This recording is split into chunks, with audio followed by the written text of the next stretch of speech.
Now, on 105.9 FM and streaming worldwide on the WMAL app. O'Connor and Company. WMAL.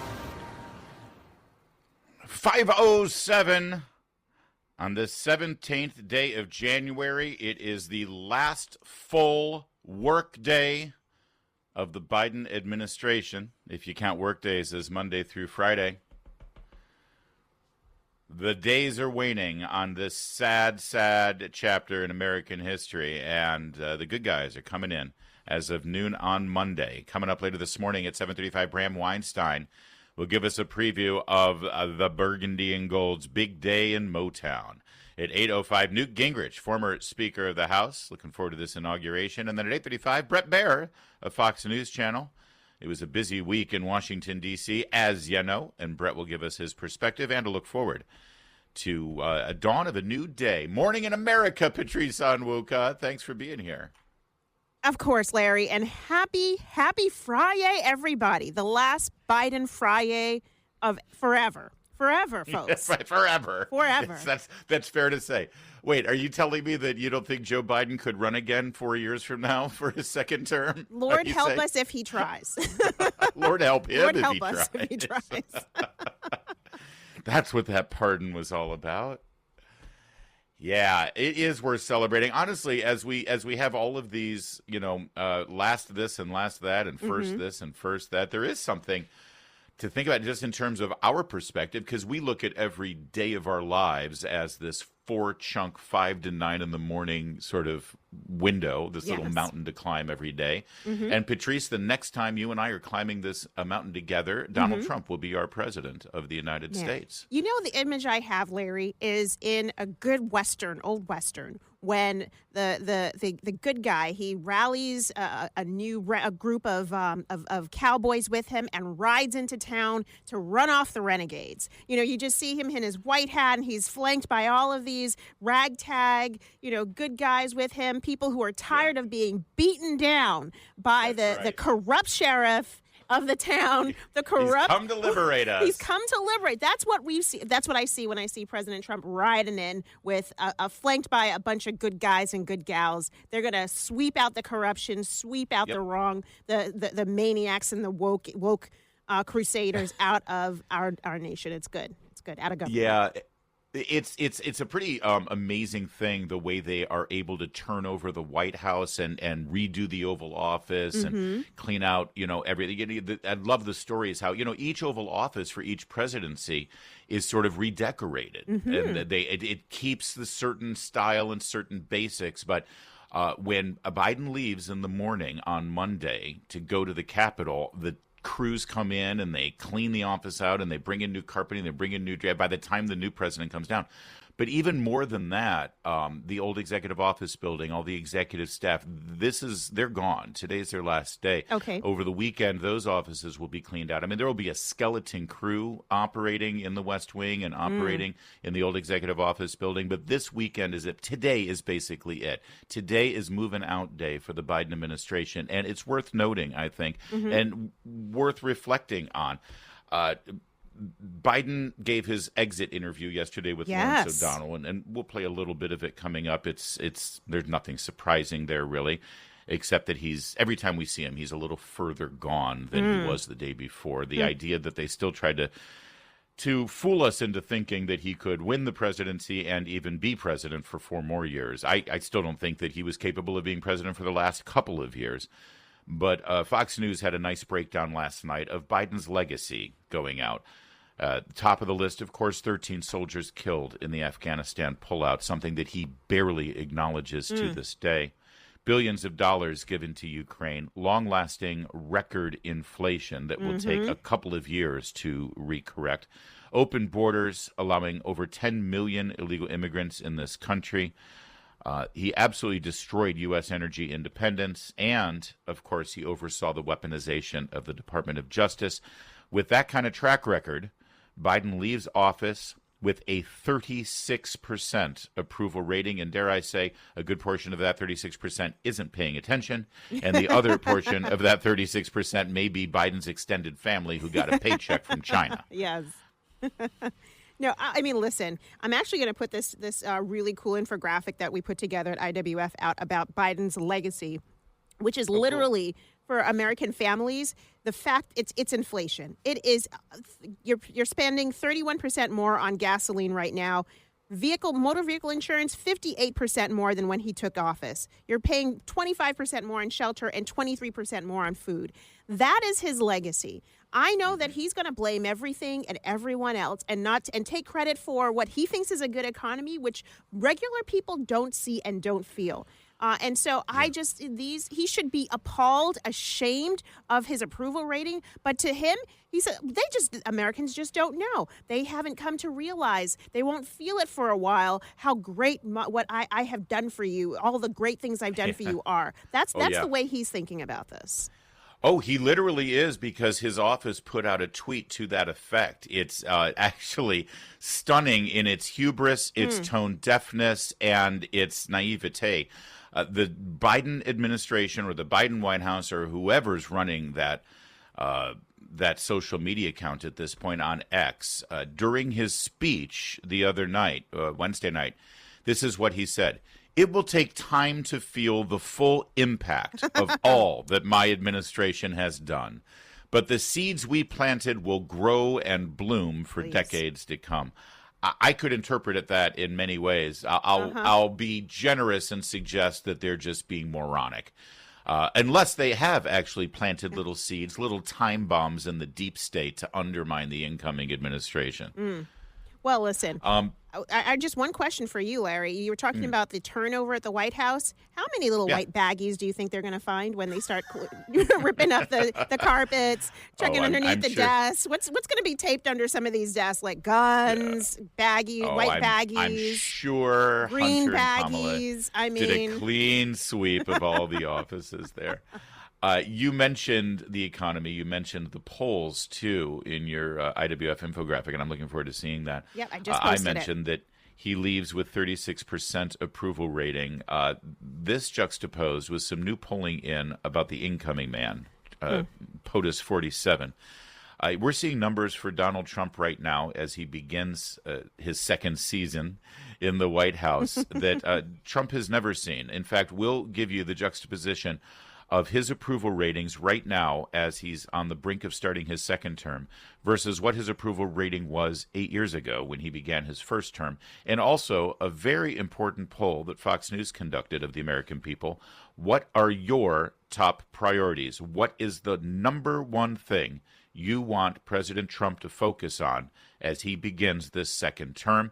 And the people in the poll, they could only pick one. Okay. And we'll tell you what those results were and what Trump's approval rating is today compared to 8 years ago next. But first, it's 5:15, WMAL traffic and weather every 10 minutes. First on the fives, here is Jamie Whitten in the Hadid Carpet Cleaning Traffic Center. WMAL. Making sense of the news. Live From the Home Paramount Pest Control Studios. Home Paramount, the leader in pest control since 1939. Yeah, finally, Biden is on his way out. And, we've been saying from the beginning what a disaster this man is as a politician and, frankly, as a human being. The one thing that bothered me the most about Washington, D.C. insider conventional wisdom is that Trump is such a nice guy. He's so down to earth. He's just a good person. He has been such a mean, nasty, vitriolic, partisan jerk. He's one of the few people who criticized Ronald Reagan for saying, tear down this wall. You said Biden or Trump? Oh, I'm sorry, Biden. Did I say Trump? Yeah. Good Lord. Oh, thank you. Thank you for correcting me. Of course, I'm talking about Joe Biden. I'm so excited about getting into this second season of Donald Trump. Yeah. Joe Biden is a horrible, nasty man. I say it all the time. You don't believe what they say in Washington, D.C. on these television shows. Ask Clarence Thomas and his family what a nice guy Joe Biden is. Ask Robert Bork and his family what a nice guy Joe Biden is, and the list goes on and on. And I mentioned the Afghanistan pullout. I mentioned the 13 service members who needlessly died because of his incompetence. And even worse, his review, the one time that he honored those men and women was at Dover Air Base when he was overseeing the transfer of their remains. The caskets, yes. Yes, and he checked his watch because he had somewhere better to go. Yeah, that's and this what he week, thinks Patrice, of families. Yeah, right. finally this week, in one of his farewell speeches, he made mention of them, that he gave them 4 seconds. Really? He gave them 4 seconds. Listen to this perfunctory 4-second acknowledgement. And I grieve those brave service members whose lives were lost during the withdrawal. That's it. You you could barely even understand what he said. He could barely. That is so insulting. So insulting to the memory of those fallen and the families, and frankly, all of their brothers and sisters in arms, and everyone serving in the military. Yeah. That's what your commander in chief thinks of you. 4 seconds on his last day. Yeah, no, it's so wrong. Slurred and mumbled and just blah, blah, blah, blah.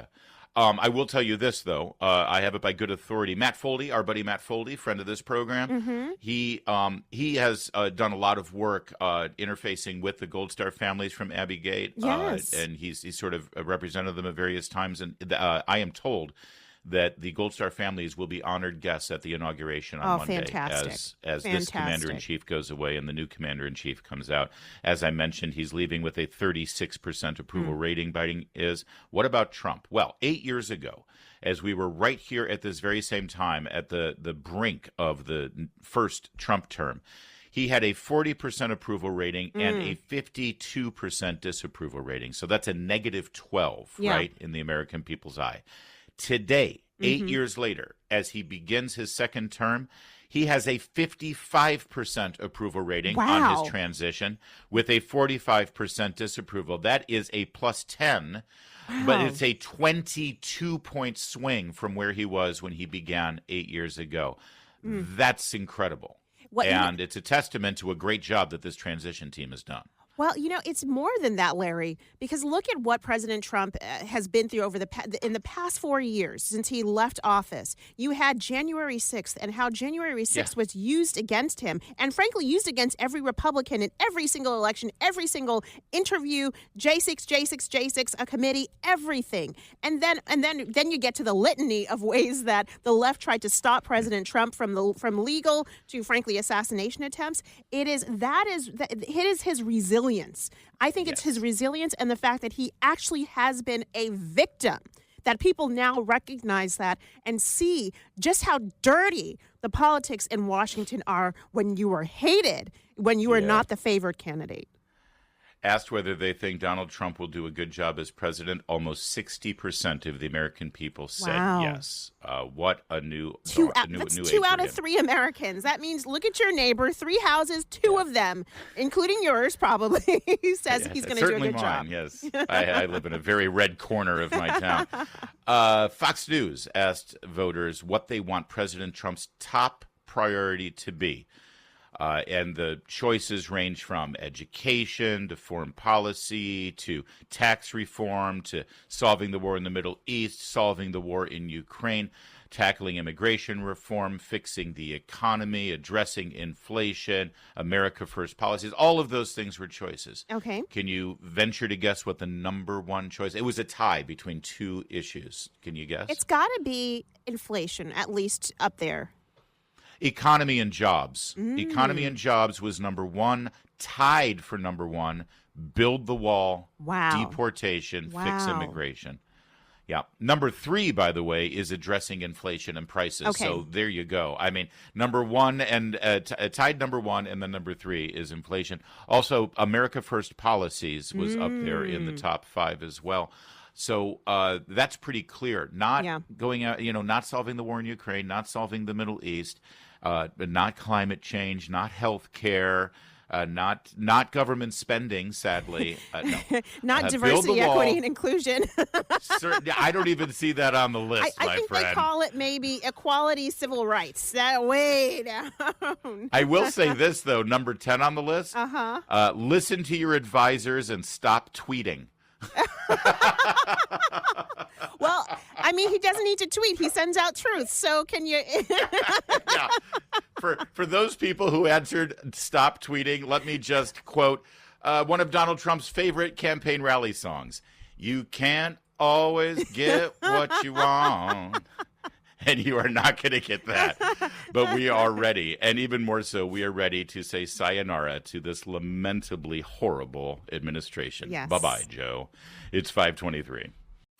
Now, On 105.9 FM and streaming worldwide on the WMAL app. O'Connor and Company.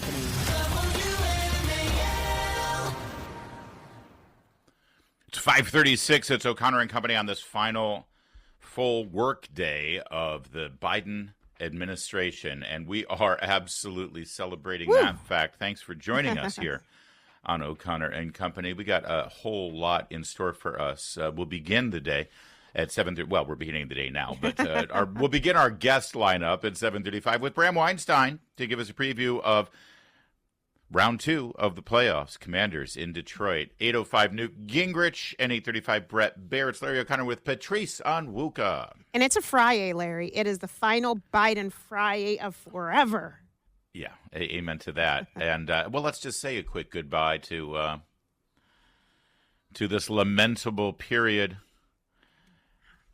in American history. Yes. I'm glad we were in this together, by the way. This is why this job and the team that we've assembled here and the family that we've built with all of our listeners is so important, because it's hard to get through times like the 4 years There we've have just been been some through. dark moments, yes. Unless we have some community, unless we have some relationships, people that we can rely on. And, by the way, I'm hoping you all recognize that on days when it was frustrating and angering and outrageous, we laughed at them. We laughed at them because it's good to keep a gentle and happy soul. But last night, Joe Biden, leaving with a whimper, but he'd love to make it a shout, he sat down with Lawrence O'Donnell on MSNBC. There's a couple of notable things that he said here, notable in our ability to recognize why we're so glad he's leaving. Here's one of them. As the discussion of the economy came up, Mr. Unity, Mr. I'm the president for all Americans, Mr. I'm going to bring us all together. Here's what he had to say about the economy and specifically states run by Republicans. Listen. And look, the other thing, Lawrence, I got a lot of criticism, understandably. We've invested more in red states than blue states. That's in this book. That's in this report. Well, for two reasons. One, red states really screwed up in terms of the way they handle their economy and the way they handle manufacturing, the way they handle access to supply chains.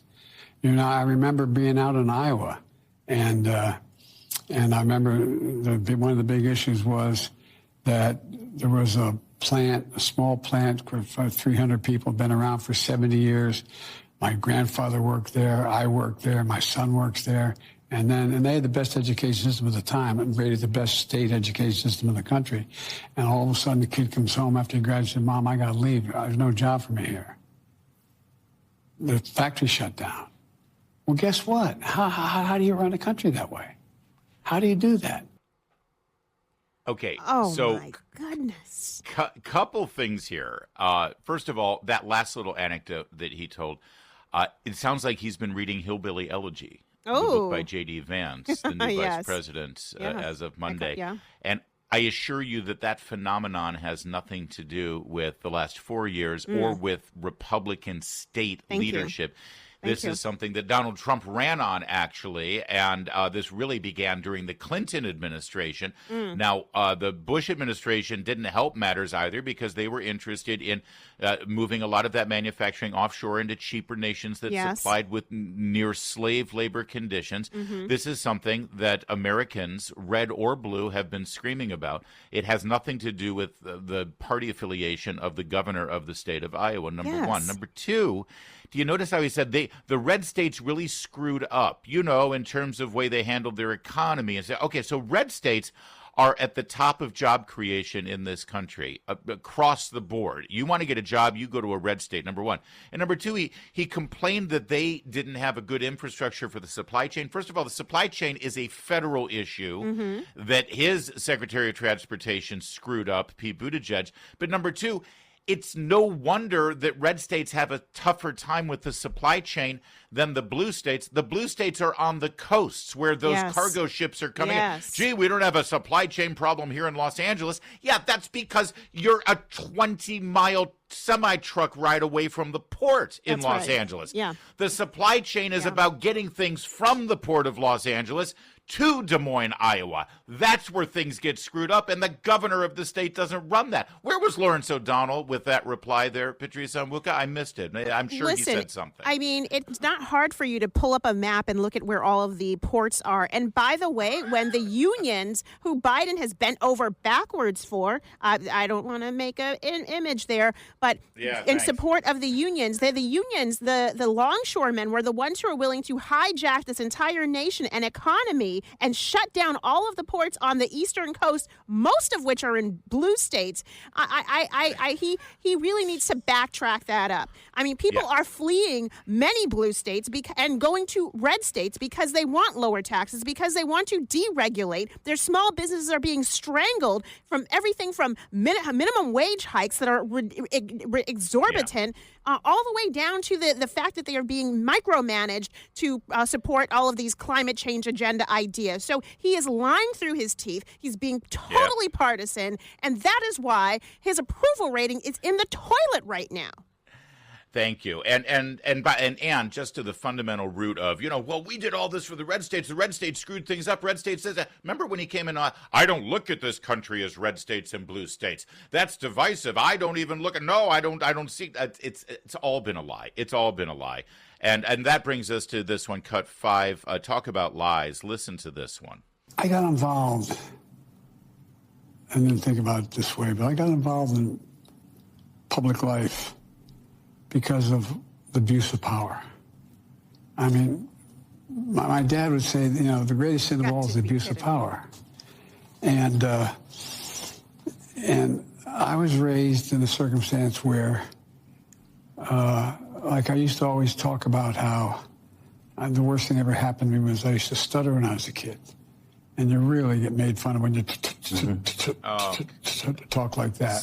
Stop with the stutter. All right. Abuse of power. This man has abused his seat and his power for the last 50 years like no one else.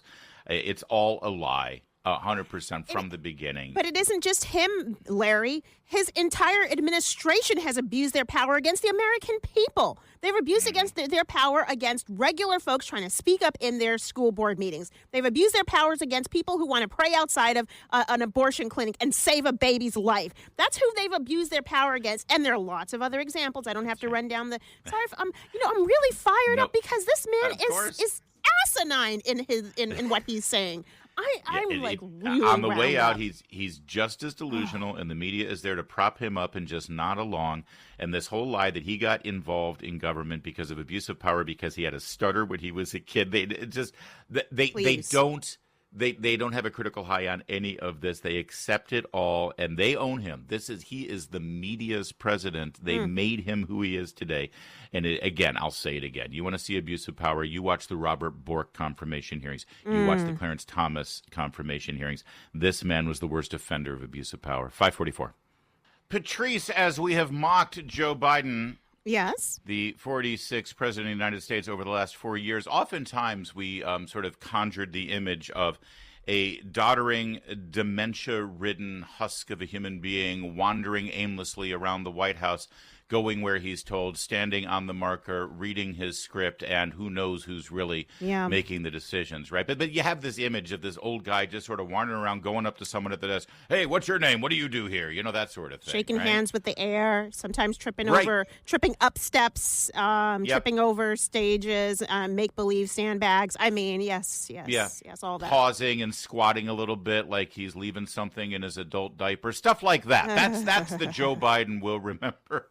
Well, just to give us a cherry on top and to cement that image in our head, the White House, someone in the social media team there thought it would be a great idea to put out a video showing Joe Biden doing exactly that. This is a video from the point of view and perspective of staff members with their cell phones, I guess, their smartphones, basically recording Biden wandering around, going up to people, getting in their personal space, and just rambling at them. It's the bizarre. Here's a little bit of it at this whole montage. Listen. How you doing? Good. How are you doing, sir? I've been outside, sir. Just a little drizzle, that's all. Okay. We enjoy it anyways. Yeah. That's a positive attitude. I like it. Have a good afternoon. I mean, you can have it. No. I need another one. It's a neat picture. Of course. Yeah. By the way, can you make me a milkshake? Yeah, there's even like 5 minutes. All right. Oh, that's cute. Look at my grandson. Yeah. It's your turn, isn't it? Yeah, sir. 22. Thank you. Yes, sir. You got to see the video, and we'll put it out there on our social media page as well, and it's at the White House.